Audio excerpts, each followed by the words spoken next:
Aujourd'hui, je vous présente un nouveau projet sur un genévrier Pfitzeriana. Celui-ci, je l'ai acheté à une amie il n'y a pas si longtemps. C'est un arbre qui a été cultivé en bac depuis quelques années et qui a bien poussé. Il a été formé une fois et puis laissé comme ça un petit peu en culture. Je trouvais que c'était très intéressant de vous proposer un projet qui correspond finalement à un arbre d'école, puisque c'est un arbre, le Pfitzeriana, qui va pousser généreusement, qui est très robuste, qui est facile à cultiver. En plus, c'est un arbre qu'on trouve pas cher dans les pépinières. Vous allez trouver ça aux alentours de 10 à 15, voire 20 € maximum. Et vous aurez de la matière à travailler. Mais l'inconvénient, c'est aussi la même chose, c'est-à-dire qu'il pousse assez fortement et trop rapidement. Ce qui fait qu'à un moment donné, on va être limité sur les mises en forme, puisqu'il sera toujours en train d'avoir un feuillage qui tombe un petit peu. Justement, c'est un feuillage qui est assez particulier, qu'il va falloir entretenir régulièrement. Attention, on ne va pas forcément appliquer le même travail sur d'autres genévriers que sur ce genévrier-là, puisque c'est une espèce assez particulière, le Pfitzeriana. Dans cette vidéo, ce que l'on va voir, c'est un nettoyage complet de cet arbre. Je vais également faire une sélection de branchage après le feuillage, bien entendu. Et puis, je ferai une scarification et en suivant, je poserai de la ligature et je le mettrai en forme.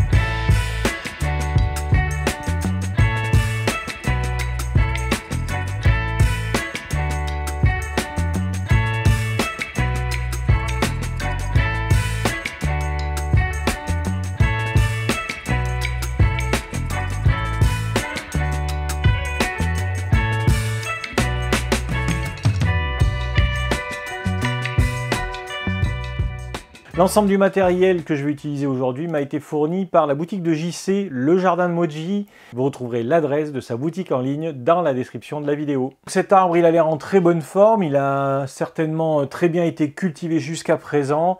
Il a eu des tiges en haut avec des flèches très puissantes. En bas, le feuillage est un petit peu plus faible. Ce que je vais faire dans un premier temps, c'est me débarrasser du feuillage faible, faire une sélection au niveau des branches et que je puisse faire un premier projet pour voir où est-ce que je vais mettre les branches en place. Donc le travail de nettoyage, ça va consister à enlever du feuillage faible, du feuillage qui ne tient pas bien. Ce feuillage-là, on peut l'enlever carrément à la main en tirant légèrement vers l'extérieur de la branche.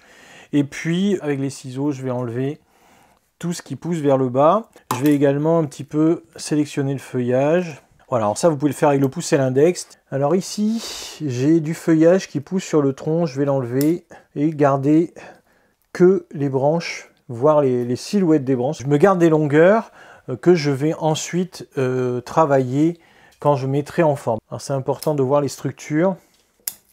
Ici, on a des branches assez fines. Les 2/3 de l'arbre, il n'y a pas de branches, il n'y a que des jeans présents. C'est un arbre qui a déjà été taillé plusieurs fois. Mais sur cette partie-là, il y a pratiquement toutes les branches.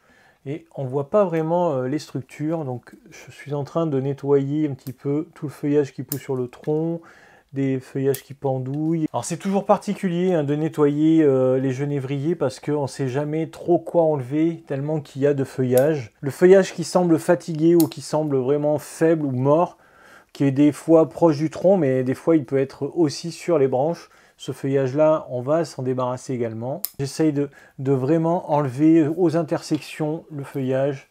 Par exemple, ici, là, on voit que c'est quand même compliqué encore de lire tout ce qui se passe ici, alors qu'en bas, ça commence à être déjà un peu plus clair. On voit les branches. C'est ce qu'il va falloir faire aussi sur le haut de l'arbre. Pour du feuillage vraiment très fin, je vais le faire à la main. Et dès que c'est un petit peu épais, je vais utiliser ma paire de ciseaux.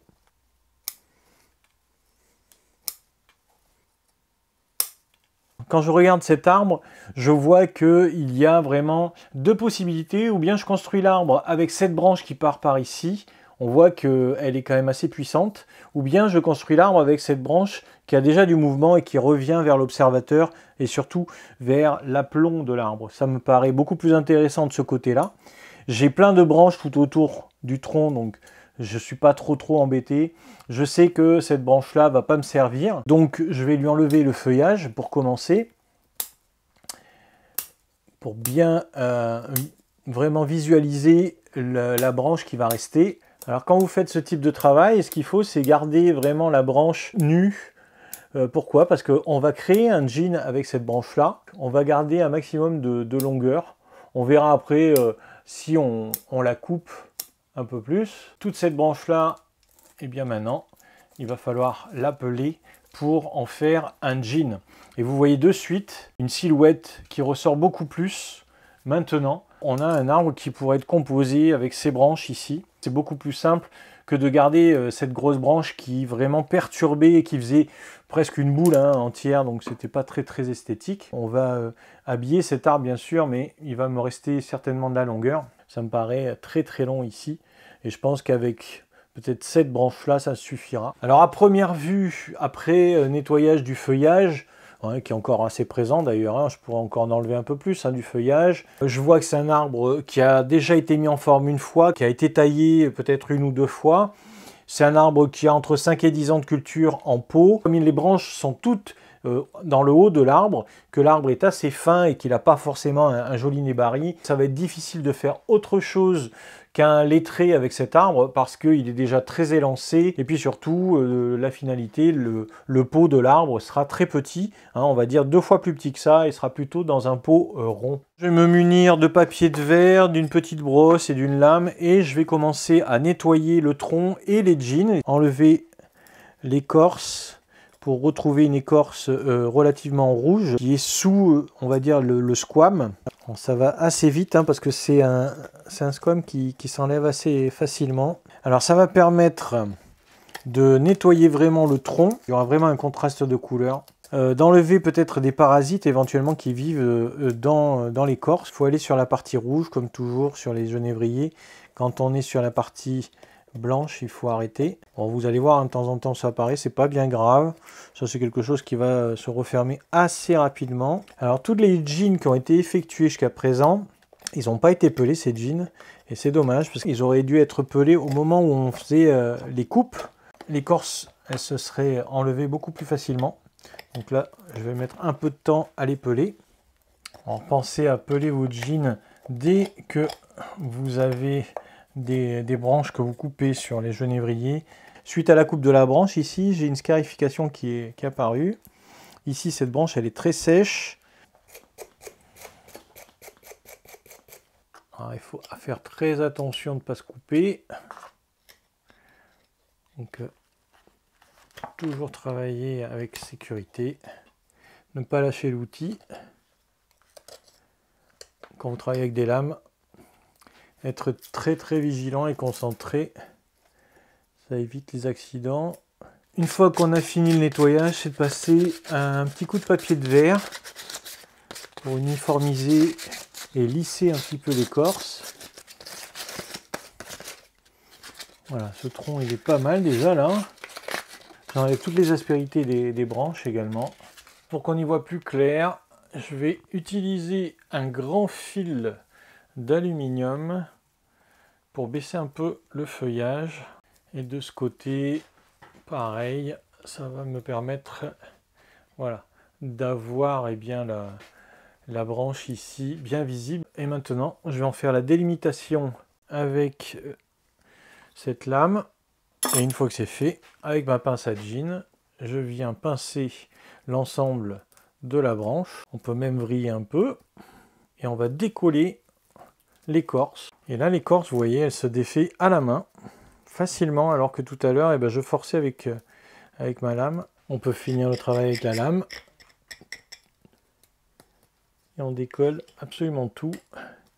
Beaucoup plus facilement que si on avait attendu que ça sèche pour le faire. Je peux même passer un petit coup de papier de verre dessus aussi. Alors ça, c'est un jean que je vais laisser pour l'instant dans sa longueur.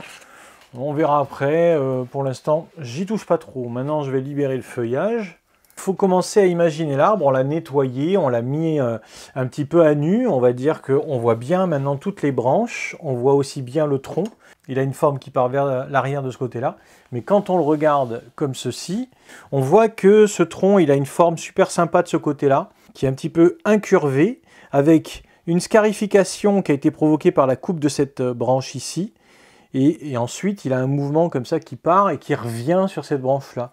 On pourrait même amplifier cette visibilité si on calait l'arbre comme ceci. Donc, je vais prendre une cale, voilà, et le mettre à peu près comme je suis en train de l'imaginer. Je pense que ce serait intéressant eh bien d'enlever certaines branches qui sont en bas, qui sont pas très bien situées finalement, et construire le lettré uniquement eh bien, sur les branches du haut, c'est-à-dire avec cette branche là qui est assez grosse, qui pourrait revenir comme ça vers l'avant, cette branche ici qui est un petit peu plus haute, qui pourrait faire la profondeur de l'arbre par là, ici aussi un peu de profondeur, et puis faire la tête de l'arbre avec ceci en enlevant une ou deux branches encore. C'est quelque chose d'assez minimaliste, mais je pense que c'est assez faisable, surtout que le jean ici viendra souligner le travail qu'on aura fait. Quand vous avez un arbre comme ça, il ne faut pas hésiter à faire des choix, éventuellement 2 ou 3 choix, et puis se dire, bon ben voilà, maintenant je vais le construire dans ce sens-là. Vous essayez, on reste dans la logique de construction de cet arbre. Alors je sais que c'est assez violent comme travail, mais ça va me permettre de bien dégager, je pense, le projet, le sujet. Je vais couper, tout simplement. Je vais laisser des jeans à chaque fois et je vais peler ensuite l'ensemble de ces branches. Alors on va pas garder, je pense, tous les jeans hein, parce que ça va faire beaucoup, surtout qu'il y en a déjà pas mal présents en bas. Je vais garder des jeans qui sont situés sur les parties externes des courbes. Je pense que je vais enlever aussi cette branche ici. On a des branches encore annexes qu'on peut couper. Donc celui-ci, je ne vais pas le garder non plus. Voilà. Cette partie-là non plus. Ici et ici, il va falloir faire un choix. Donc, je vais enlever celui-ci qui me paraît un peu trop gros. Ça me paraît pas très judicieux de garder l'autre non plus. On va le réduire. Parce qu'il y a déjà celui-ci qui est présent. Ça fera 2 jeans. Donc, on va pas garder. Allez, j'enlève aussi. Je verrai si j'en enlève d'autres. De toute façon, je vais me servir peut-être de ces jeans pour éventuellement créer des haubans. C'est pour ça qu'il faut quand même garder des jeans, notamment ceux qui sont en bas de l'arbre. Les jeans qui restent, je vais les peler. Puis après, avec la pince à jean, je viens enlever l'écorce qu'il y a sur cette branche-là. Ça pourrait être intéressant d'agrandir, on va dire, la scarification qui est ici, qui est présente. Surtout que je vois qu'il y a un creux ici à l'intérieur. Alors il ne faut pas faire quelque chose de trop régulier. Il ne faut pas non plus s'emballer, aller trop haut. Et je fais la jonction avec la scarification qu'il y a en dessous. Il me suffit ensuite eh bien, de tirer les fibres, comme ce qui pourrait se produire dans la nature, c'est-à-dire qu'un animal pourrait se frotter au bois et créer cette scarification. Donc ça c'est très approprié hein, au genévrier et c'est pas quelque chose que l'on va faire sur d'autres arbres, par exemple sur des feuillus. Là on travaille sur un arbre qui est typiquement un arbre de montagne et qui pourrait subir les altérations de la nature. Voilà le résultat du travail de scarification, qui est un premier travail que je reviendrai certainement corriger encore la prochaine fois que je travaillerai sur cet arbre. Maintenant, il me reste à positionner de la ligature pour former eh bien, les branches de mon lettré. Il me reste une dizaine de branches. Je vais utiliser d'abord du 3 mm. Je prends des morceaux de 50 cm environ. Comme toujours, on va ligaturer les branches 2 à 2. On essaye de bien serrer le fil, parce que là, on va appliquer quand même pas mal de torsion. Et bien sûr, on ne pince pas le feuillage. Donc ligature à l'aluminium, on peut le faire aussi au cuivre, mais l'aluminium c'est quand même plus facile quand on débute. On va ligaturer toujours en laissant une boucle vers l'extérieur, une boucle ouverte. Je vais pouvoir ici baisser cette première branche. Je verrai ensuite comment je la positionne. Là, c'est juste pour la baisser et pouvoir ligaturer les autres. Donc cette branche-là, je ne vais pas la ligaturer, je vais la couper aussi. Allez, je pèle avec la lame, ça sera très rapide aussi. Et je garde les branches qui sont à l'extérieur. Donc cette branche-là, je vais la ligaturer, je pense, avec celle-ci. Alors, je continue maintenant que j'ai posé mes premières spires. L'important, c'est toujours de faire plus ou moins 2 tours sur le tronc. Je ligature cette branche-là. Alors, ça va assez vite, hein, puisque maintenant, le feuillage ne me gêne plus trop. Donc cette branche-là va faire office de profondeur. Je verrai en suivant. Ici, eh bien, je vais ligaturer cette branche. Je développe un maximum mon fil, mais attention, toujours le diamètre de la branche, c'est lui qui décide si le fil peut encore passer dessus ou pas, on va dire. puisque le fil, il ne faut pas qu'il soit supérieur à la branche, c'est pas possible, ça va vraiment l'abîmer. Ce qui est intéressant, c'est d'avoir au moins 2 voire 3 diamètres de fil sur la branche. J'ai ligaturé cette branche basse avec celle-ci, ainsi que celle-ci, et carrément presque la tête de l'arbre. Mais il ne faut pas oublier que la branche basse, elle n'a toujours pas été ligaturée au niveau des petits rameaux. Donc ça, c'est quelque chose que l'on va faire maintenant, avec du fil bien sûr beaucoup plus fin. On peut utiliser 2 types de fils.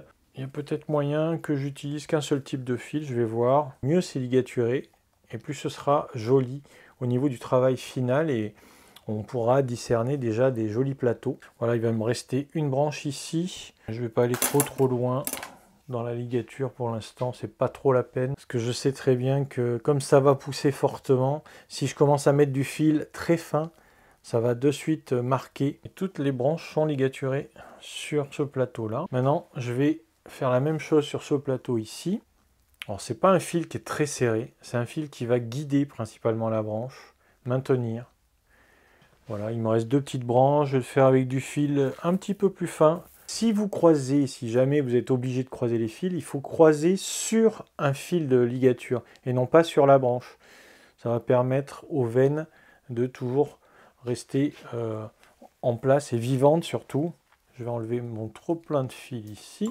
Et pour l'instant, je vais mettre ça en attente. Vous voyez, ici, très à plat. Là, c'est pareil, à plat. Maintenant, je vais ligaturer cette branche ici. Ligaturer avec une branche par ici, je pense. Ou même tout au bout. Je finis cette ligature ici. Et je baisse la branche. Alors, celle-ci peut être également baissée. Elle est un petit peu dure. Je vais faire les branches qui sont bien maintenant plus fines. On commence à déjà avoir pratiquement toute la structure de ligaturée. Simplement, il va falloir que je remonte un petit peu le tronc avec la ligature que j'ai déjà posée. On va y aller tout doucement, progressivement. Je remonte à peine, hein, c'est pas énorme au niveau pliage. Ça va me permettre juste d'avoir la tête de l'arbre au-dessus du nez-baril. Et puis surtout d'avoir un visuel sur différents niveaux.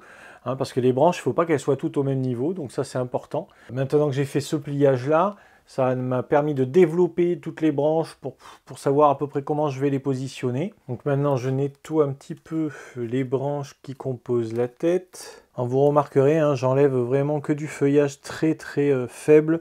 Et maintenant, je vais ligaturer cette branche, mettons avec celle-ci ou celle-ci. Alors il ne faut pas prendre du fil trop gros, là c'est un peu gros.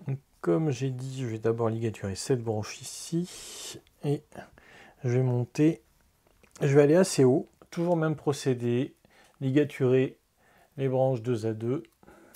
Voilà, et déjà là, j'ai ligaturé l'ensemble de mon arbre. La chose amusante maintenant, ça va être de faire la mise en forme. Donc, on va partir sur une branche basse ici. On va donner pas mal de mouvement à cette branche. Et on va essayer de faire un plateau. Ça me paraît intéressant, même s'il y a du feuillage qu'il va peut-être falloir corriger. On va se garder encore un peu de réserve. Donc c'est une branche qui va souligner le tronc, mais qui va rester un petit peu à l'arrière. Cette branche-là, il faut qu'elle reste à ce niveau-là à peu près, parce qu'elle doit être bien sûr plus haute que celle-ci. Alors on va lui faire des mouvements. Même comme ça, même si elle est très longue, peut-être qu'on va la réduire un peu. Ensuite, cette branche-là, eh bien, ça va être une branche de profondeur. Elle va être un peu longue, mais au moins, elle est positionnée correctement. Cette branche ici fait office de branche de rappel. Mais je vais plutôt la faire aller derrière. Ici, on a une branche de côté. Voilà, il ne faut pas qu'elle soit droite. Et en même temps qu'elle prenne du volume pour faire aussi sorte de côté de profondeur. Ici on a une branche qui est aussi intéressante, qui pourrait avoir plein de mouvements. Voilà, positionner un petit peu en hauteur comme ça. Et puis ici, eh bien, la tête, il faut qu'elle ait du mouvement.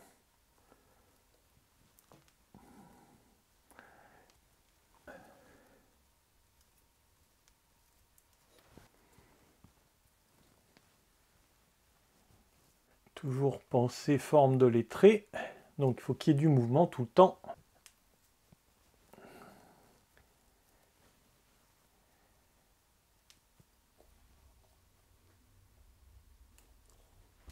c'est pas encore très graphique, donc maintenant il va falloir que je rétrécisse un peu le feuillage, je le réduise, tout sur ce premier plateau qui est quand même encore un petit peu long.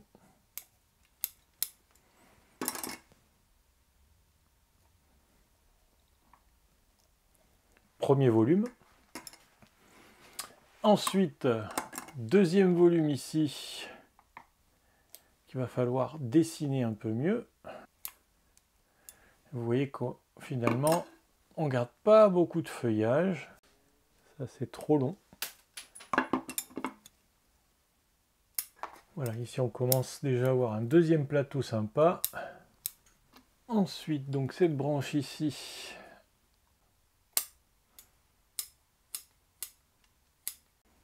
Voilà, elle va faire le travail ici de profondeur. Et maintenant, on va travailler sur cette branche ici. Alors c'est bien de travailler sur un fond uni, ça permet vraiment de voir, de bien voir les volumes. J'essaye de tourner un peu ce tronc, mais difficile, très très difficile. Cette branche là, je crois que je vais la sortir au profit de cette branche ici, comme ceci. Elle vient du dessus, c'est plus joli.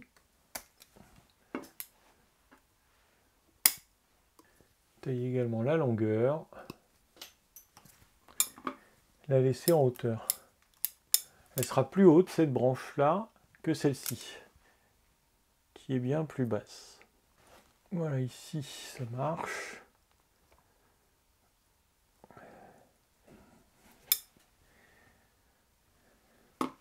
Voilà, je forme la tête de l'arbre avec plusieurs branches, en fait.